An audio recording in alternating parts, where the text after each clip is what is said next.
Hello everyone, कैसे हैं आप लोग। आशा करता हूँ अच्छे होंगे। तो आज हम बिहार बोर्ड में जो प्रमेय पूछा गया, इम्पोर्टेंट प्रमेय है जो बार बार पूछा जाता है, वही हम आपको बताने वाले हैं। वीवीआई लगा दिए हैं क्लास 10th का। कहता है कि यदि दो त्रिभुज में संगत कोण बराबर हो तो उनकी संगत भुजाओं का अनुपात एक ही होता है, इसलिए ये त्रिभुज समरूप होते हैं, सिद्ध करें। तो क्या कहता है कि दो त्रिभुज में संगत कोण बराबर हो। तो सबसे पहले हम दो त्रिभुज बना लिए। एक ले लिए त्रिभुज ए बी सी और एक त्रिभुज बना लिए डी ई एफ। दो त्रिभुज ले लिए। अब कहता है उनके संगत कोण बराबर हो। संगत कोण यानी कोण ए कोण डी के बराबर, कोण बी कोण ई के बराबर, कोण सी कोण एफ के बराबर हो, और उनकी संगत भुजाओं का अनुपात एक ही हो। यानी कि ए बी बराबर क्या, डी ई, बी सी बराबर ई एफ, ए सी बराबर डी एफ हो, तो ये त्रिभुज समरूप होते हैं, सिद्ध करना। तो हम लिखेंगे सबसे पहले दिया है, दिया है, दिया है, क्या दिया है, दो त्रिभुज, दो त्रिभुज, क्या, त्रिभुज ए बी सी और त्रिभुज D E F, D E F है जिसमें देखो कोण ए बराबर कोण डी। क्या कहता है, संगत कोण बराबर हो, तो संगत कोण यही होगा। तो यानी कि कोण ए बराबर कोण डी, कोमा कोण बी बराबर कोण ई, कोण बी बराबर कोण ई, कोण ई, तथा कोण सी बराबर कोण एफ, कोण सी बराबर कोण एफ है। ठीक है, ये दिया हुआ था। और सिद्ध क्या करना है, सिद्ध करना है कि ये त्रिभुज समरूप हैं। अब देखो लिखेंगे सिद्ध करना है, सिद्ध करना है क्या, कि संगत भुजाओं का अनुपात एक ही होता है। यानी कि ए बी बटा डी ई बराबर, समरूप यही होता है, ए बी बटा डी ई बराबर बी सी बटा ई एफ बराबर ए सी बटा डी एफ। ये क्या करना है, सिद्ध करना है। तो हम क्या करेंगे, सबसे पहले रचना करेंगे। तो लिखेंगे रचना, क्या रचना कर रहे हैं। तो देखो ये दोनों बराबर है, तो इसमें हम क्या करते हैं, एक में ई एफ के समांतर एक रेखा डाल देते हैं। इसको हम ले लेते हैं पी और क्यू ले लिए। तो हम लिखेंगे रचना डी पी बराबर, डी पी किसके बराबर, ए बी के बराबर। तो ए बी और जो डी क्यू है, डी क्यू किसके बराबर, ए सी के बराबर। डी क्यू बराबर ए सी है। तब क्या किए हम, पी और क्यू को मिला दिए। तो लिखेंगे पी और क्यू को मिलाया। ठीक है, अब उत्पत्ति क्या होती है, तो लिखते हैं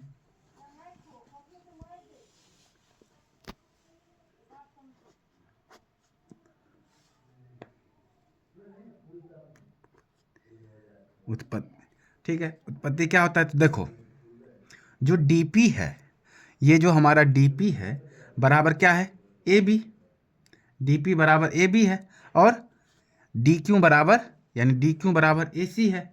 तो यानी कि त्रिभुज हमारा क्या बन रहा है, यहाँ त्रिभुज बन रहा है डी पी क्यू और इसके बराबर हो जाएगा ए बी सी के। तो हम लिखेंगे त्रिभुज डी पी क्यू और त्रिभुज ए बी सी।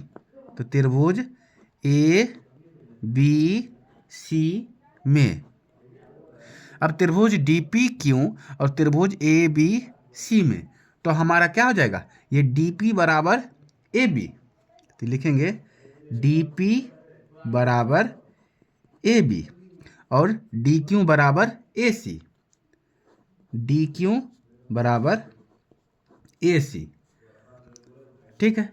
अब फिर चलेंगे कोण पी डी क्यू बराबर क्या हो जाएगा, कोण सी ए बी, यानी कोण ए कोण डी भी बराबर होगा ना, समान कोण है यानी कि संगत कोण है, ये भी बराबर होगा। तो हम लिखेंगे कोण डी पी डी क्यू, यानी कोण ये और कोण ये बराबर होगा, तो बराबर कोण ये हमारा हो जाएगा सी ए बी, कोण सी ए बी किससे, सर्वांग सम से बराबर हो जाएंगे। ठीक है, यहीं पर लिख देते हैं या फिर इसको पहले बराबर कर देते हैं। बराबर अब किससे बराबर हैं, तो लिखेंगे कोण डी पी क्यू, ये कोण डी पी क्यू बराबर हो जाएगा सर्वांग सम हमारा त्रिभुज लिखेंगे, इसलिए त्रिभुज डी पी क्यू सर्वांग सम त्रिभुज ए बी सी, ये जो त्रिभुज है सर्वांग सम होगा यानी बराबर होगा। अब क्या आ जाता है हमारा, अब देखो कोण ए कोण डी बराबर है, अब कोण बी और कोण ई के बराबर है, तो लिखेंगे, तो ई के बराबर है तो इसके भी बराबर होगा पी, यानी ये त्रिभुज सर्वांग सम है, तो यानी कि इसमें कोण डी कोण ए के बराबर, तो यहाँ क्या हो जाएगा, कोण पी कोण बी के बराबर, तो लिखेंगे कोण बी बराबर कोण पी और कोण पी बराबर कोण ई। अब देखो क्यों बराबर है कोण पी बराबर कोण ई, क्यों, क्योंकि पी क्यू, ये जो पी क्यू है समांतर है क्या ई एफ के, तो समांतर है किसके, ई एफ के समांतर है। तो अब हमारा हो जाएगा, यानी कि जब समांतर है तो यानी कि डी पी, यानी कि डी पी और बटा पी ई, डी पी बटा पी ई बराबर डी क्यू और बटा क्यू ई, यानी डी क्यू और बटा क्यू ई बराबर होगा। यानी कि इसमें क्या हो जाएगा, ए बी और किसके बराबर हो जाएगा, इसके क्यू ई, तो यानी कि हम लिखेंगे ए बी बटा, तो ए बी बटा डी ई के बराबर, यानी डी ई बराबर और ए सी बटा डी एफ के बराबर, तो लिखेंगे ए सी बटा डी एफ के भी बराबर होगा, ये हो जाएगा। अब क्या हो जाएगा, तो लिखेंगे इसी प्रकार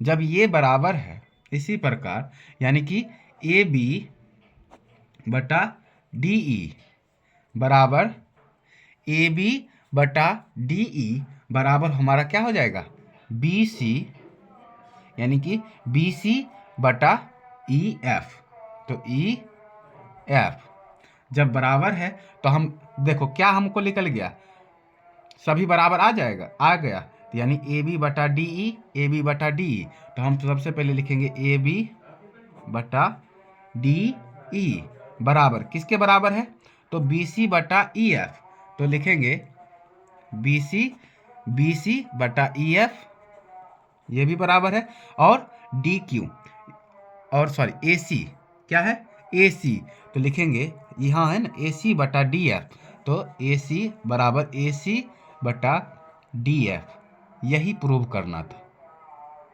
प्रूव्ड। तो ये क्या कहता है, समरूप है, तो सभी क्या है, समरूप है, यही सिद्ध करना था। ये एग्जाम में 5 नंबर का पूछा जाता है, बहुत ही इंपॉर्टेंट क्वेश्चन है।